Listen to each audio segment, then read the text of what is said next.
सभी साथियों को मेरा नमो बुद्धाय, जय भीम, जय मूल निवासी। साथियों, आज का जो वीडियो है ये बहुजन समाज के जो नेता है उन नेताओं को समर्पित है।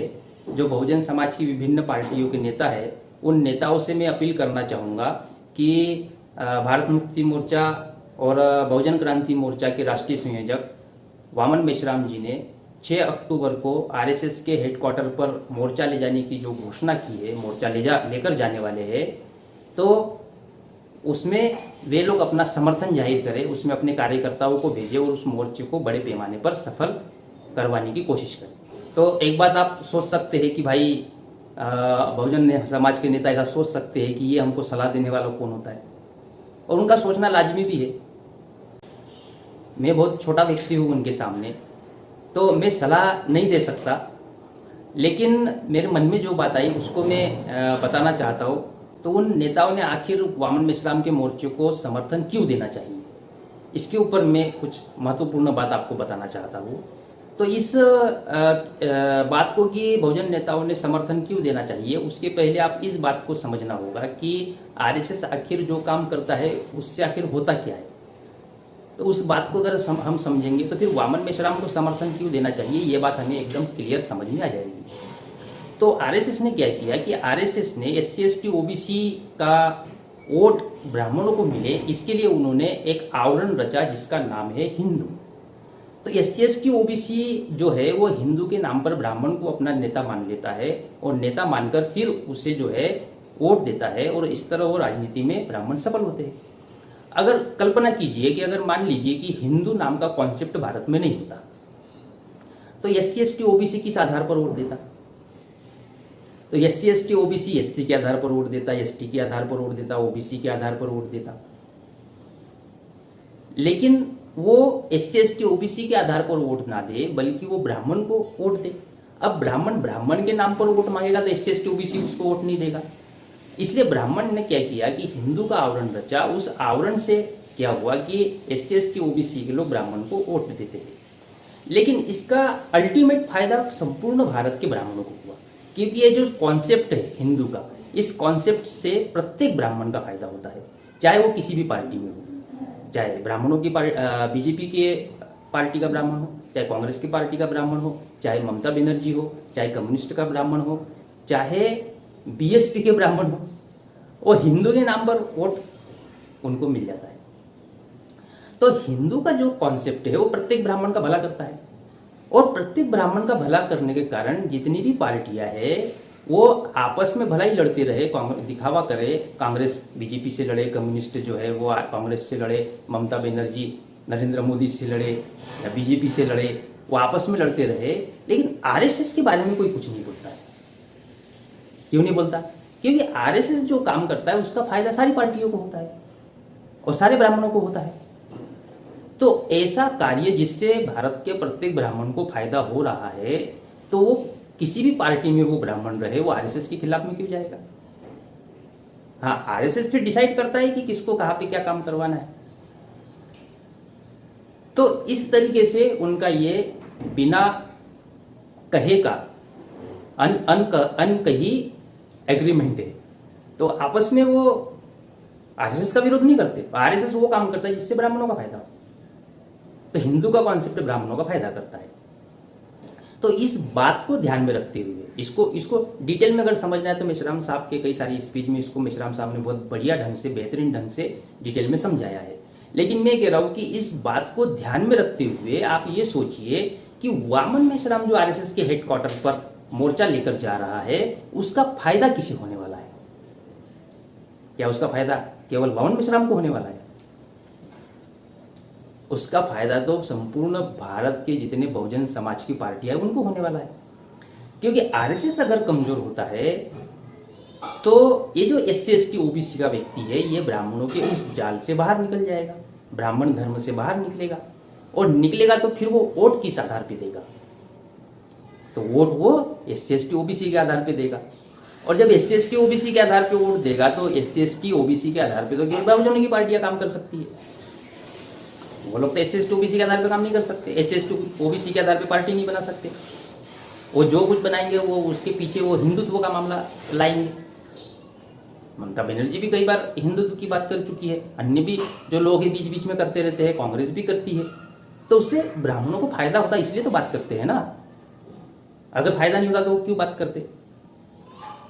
तो वामन मेश्राम जो काम कर रहा है, तो जिस प्रकार वो प्रत्येक किसी भी पार्टी का ब्राह्मण हो, वो आरएसएस के विरोध में नहीं जाता है, बल्कि उसको अंदरूनी सपोर्ट करता है, समर्थन करता है।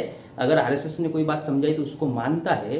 तो उसी तरह वामन मेश्राम जो हेडक्वार्टर पर मोर्चा लेकर जा रहे हैं, तो इससे संपूर्ण भारत के बहुजन समाज के नेताओं को फायदा है। क्योंकि उस जाल से अगर SC/ST OBC का व्यक्ति निकलेगा तो फिर वो जाएगा किधर? तो वो जाएगा तो SC/ST OBC के नेताओं के पास। और SC/ST OBC के जो नेता है, जिन्होंने SC/ST OBC के नाम पर पार्टियां बनाई, वो उन नेताओं के पास जाएगा। तो अल्टीमेटली फायदा तो बहुजन समाज की प्रत्येक पार्टी का होगा। बहुजन समाज की प्रत्येक पार्टी का इसमें फायदा है, बहुजन समाज के प्रत्येक नेता का इसमें फायदा है। और जब फायदा है तो फिर हमने उसके समर्थन में अपने लोगों को भेजने में कोई गलत बात तो है नहीं। क्योंकि आप भी जो SC/ST OBC के नेता है, आप भी तो चाहते हैं ना कि कभी ना कभी आप भी आगे प्रधानमंत्री तक पहुंचे। ये भी तो आप सोचते होंगे ना कि केवल विधायक तक ही बस ठीक है, विधायक बन गए हो गया।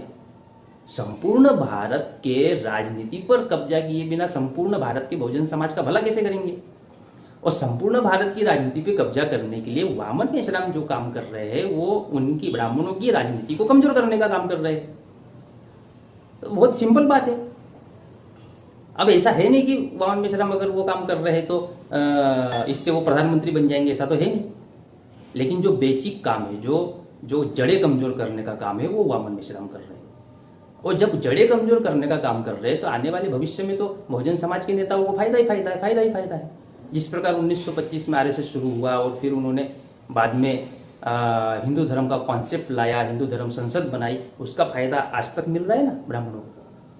आज तक 100 साल होने को आ रहे आरएसएस को 2025 में। इसका फायदा भी लंबा जाने वाला है। अब जो आंदोलन का काम करते उनको ये बात समझ में आती है, ये दूरदृष्टि उनके पास है। इसलिए एक डायलॉग हमारे कार्यकर्ता लोग मारते रहते हैं कि ब्राह्मण क्या करते हैं, ये वामसिप के लोगों को समझ में आता है और ब्राह्मणों को समझ में आता है, बाकी को समझ में नहीं आता। तो इसलिए मैं यही इस वीडियो के माध्यम से कहना चाहूंगा राजनीतिक नेताओं को कि राजनीति सफल करने के लिए इस मोर्चे में अंदरूनी सहयोग करो। अगर आपको किसी प्रकार का कोई डर है, आपको किसी प्रकार का कोई ऐसा लगता है कि भाई हम अगर इधर सपोर्ट करेंगे तो फिर उधर केंद्र सरकार हमारे खिलाफ कुछ करेगी, अगर ऐसा लगता भी है तो समर्थन करने के कई रास्ते हैं। सीधा आपने आके समर्थन करना चाहिए, कोई जरूरी तो है नहीं। कई रास्ते समर्थन करने के, कार्यकर्ताओं के बीच में मसले को छोड़ने के। क्योंकि एक बात मैं आपको और बता देना चाहता हूं कि अगर आप मान लो आज नहीं करते समर्थन, कल नहीं करते हैं, या ऐसा समर्थन झलकाते भी नहीं है, दिखाते भी नहीं है, तो मैं गारंटी देता हूं कि आज नहीं तो कल आपके साथ जो लोग हैं, जो आम जनता है, ये वामन मेश्राम के पीछे जाने वाली है। एक गारंटी के साथ कह रहा हूं। जितना बहुजन समाज, वामन मेश्राम जी ने जो स्ट्रेटेजी बनाई, अभी तक 45 साल तक ताकत बनाने का काम किया था, इसलिए समझ में नहीं आ रही थी लोगों को। 45 साल तक घूम घूम के ताकत बना रहे थे। हमारे लोगों को या बहुजन समाज के नेताओं को तो यह भी विश्वास नहीं था कि इतनी बड़ी ताकत हम बना सकते हैं। ताकत बनाई, अब उस ताकत का, उस शक्ति का वो इस्तेमाल कर रहे हैं। तो शक्ति का जब इस्तेमाल होता है तो तब तो अंधे को भी दिखता है। जब बना रहे थे तब जिनका तीसरी आंख खुली थी ना, उनको समझ में आ रहा था। तो अब तो अंधे को भी दिखता है। अंधे को दिखने का मतलब सारे बहुजन समाज की आम जनता को, चाहे वो गांव के रहने वाले हो, शहर के रहने वाले हो, अनपढ़ हो, चाहे पढ़े लिखे हो, सबको समझ में आ रही है। आपको क्या लग रहा है कि आपके पास क्या हमेशा ही जन समर्थन रहेगा? आज नहीं तो कल लोगों को समझ में आएगी वामन मेश्राम जिस शक्ति का उपयोग कर रहे हैं, सही दिशा में उपयोग कर रहे हैं, लोगों को ये समझ में आएगी, लोगों का समर्थन वामन मेश्राम के साइड चला जाएगा। फिर क्या करोगे? तो उससे अच्छा ये है कि वामन मेश्राम जी को समर्थन करो और अपनी कम से कम कुछ बचा के रखो। तो इसलिए मेरा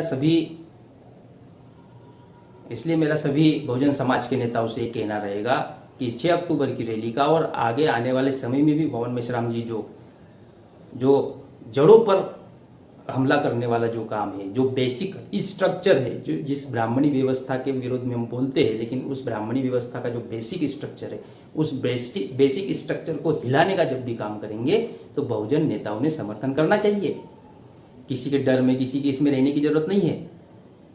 ऊपरी तौर से खुले मंच से नहीं कर सकते तो अंदरूनी तरीके से करना चाहिए,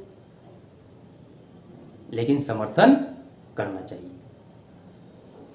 इससे संपूर्ण बहुजन समाज के नेताओं को, बहुजन समाज के राजनीतिक पार्टियों को, सभी को इससे फायदा होगा। तो ये सभी का कल्याण, सबका मंगल हो, सबका कल्याण हो, ये वो कार्यक्रम है कि बहुजन समाज के प्रत्येक व्यक्ति का, प्रत्येक नेता का इसमें फायदा होगा। आने वाले समय में इसका बहुत दूरगामी परिणाम निकलने वाला है। इस बात को ध्यान में रखते हुए आपने भवन मेश्राम जी के इस महामोर्चे को समर्थन देना चाहिए, लोगों से अपील करना चाहिए, लोगों को बताना चाहिए। यही मेरा आप सभी बहुजन समाज के नेताओं से आग्रह रहेगा, निवेदन रहेगा। सभी साथियों को मेरा नमो बुद्धाय, जय भीम, जय भीम।